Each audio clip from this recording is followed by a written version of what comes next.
नमोऽस्तुते।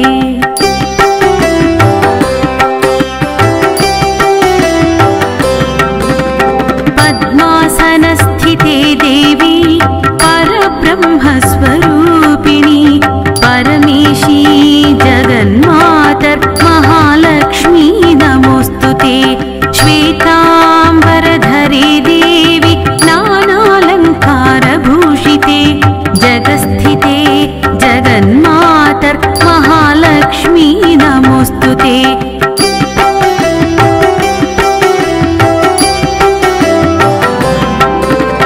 महालक्ष्म्यष्टकं स्तोत्रं यः पठेत् भक्तिमान् नरः सर्वसिद्धिमवाप्नोति राज्यं प्राप्नोति सर्वदा। एककाले पठेत् नित्यं महापापविनाशनं द्विकालयः पठेत् नित्यं धनधान्यसमन्वितः।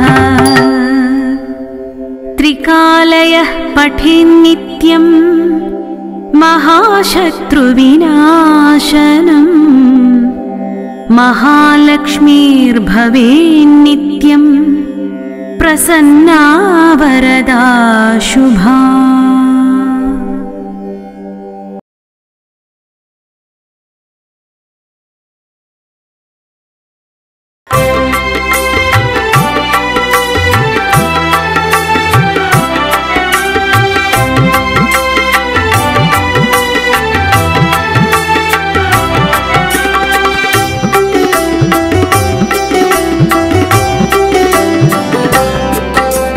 नमस्तेस्तु महामाये श्रीपीठे सुरपूजिते शङ्खचक्रगदाहस्ते महालक्ष्मी नमोऽस्तुते। नमस्ते गरुडारूढे कोलासुरभयङ्करी सर्वपापहरे देवी महालक्ष्मी नमोऽस्तुते।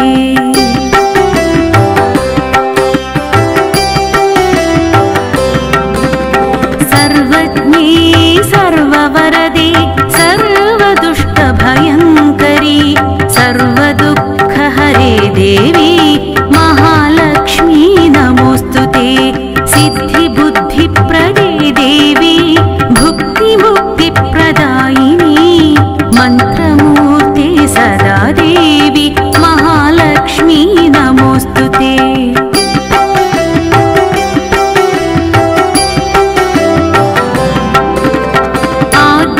आद्यन्तरहिते देवी आदिशक्ति महेश्वरी योगज्ञयोगसम्भूते महालक्ष्मी नमोऽस्तुते।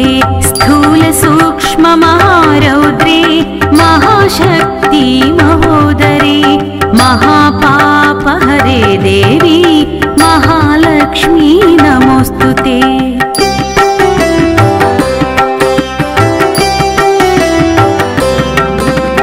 पद्मासनस्थिते देवी परब्रह्मस्वरूपिणी परमेशी जगन्मातर्महालक्ष्मी नमोऽस्तुते। श्वेताम्बरधरे देवी नानालङ्कारभूषिते जगस्थिते जगन्मातर्महालक्ष्मी नमोऽस्तुते।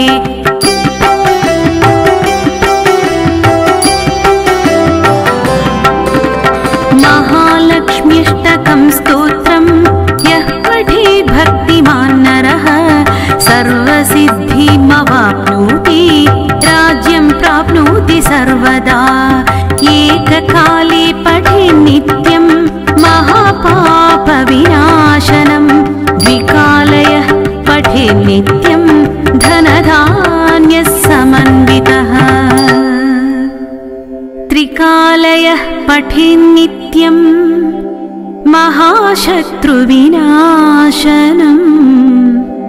महालक्ष्मीर्भवेन्नित्यं प्रसन्ना वरदा शुभा।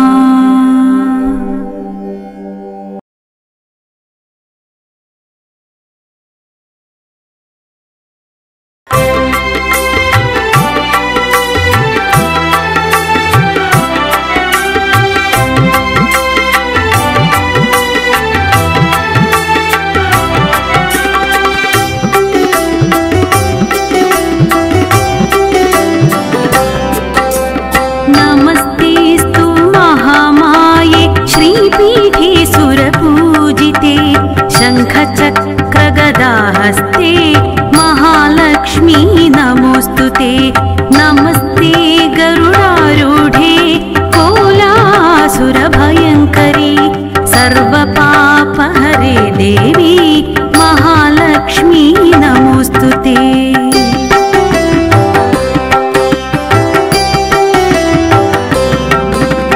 सर्वज्ञे सर्ववरदे सर्वदुष्टभयङ्करी सर्वदुःखहरे देवी महालक्ष्मी नमोऽस्तुते सिद्धिबुद्धिप्रदे देवी भुक्तिमुक्तिप्रदायिनी मन्त्रमूर्ते सदा देवी महालक्ष्मी नमोऽस्तुते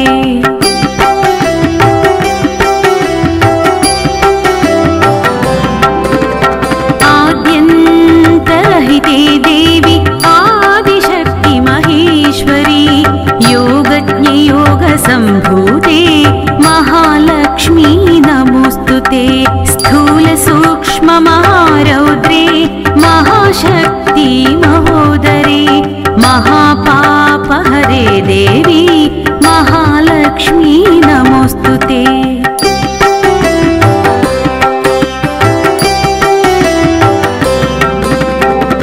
पद्मासनस्थिते देवी परब्रह्मस्वरूपिणी परमेशी जगन्मातर् महालक्ष्मी नमोऽस्तुते श्वेताम्बरधरे देवी नानालङ्कारभूषिते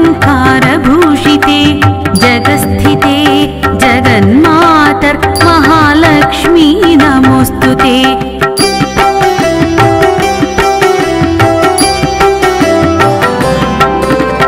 महालक्ष्म्यष्टकं स्तोत्रं यः पठेत् भक्तिमान् नरः सर्वसिद्धिमवाप्नोति राज्यं प्राप्नोति सर्वदा एककाले पठेत् नित्यं महापापविनाशनं द्विकालयः पठेत् नित्यं धनधान्यः समन्वितः त्रिकालयः पठेत् नित्यं महाशत्रुविनाशनम् महालक्ष्मीर्भवेन्नित्यं प्रसन्ना वरदा शुभा।